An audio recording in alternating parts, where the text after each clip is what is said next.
গুণ তুই সত্যি দারুণ।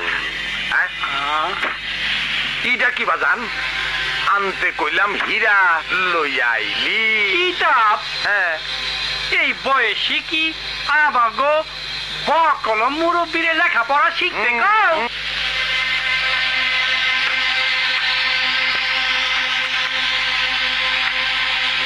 ইংরেজি বাংলা হইলেও না হয় বানান কইরা পড়তে পারতো।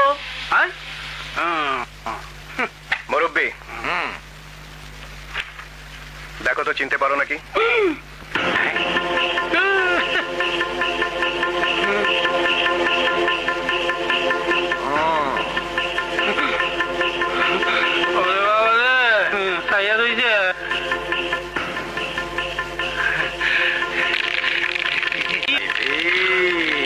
এইটা কোন তেলেসমাতি কিতাব? হ্যাঁ আমার আগুন লইয়া আইছে। কি জাদু শিখাইলা, কি বিদ্যা শিখাইলা, আমার তো মাথায় ঢুকে না রে না। 2 কোটি টাকার মাল আছে, আমার বকরাটা দিয়ে দাও। আর দিমুই তো তোমারে ডাউন লিগা মুরব্বীর পকেট সবসময় গরম থাকে। এই নাও।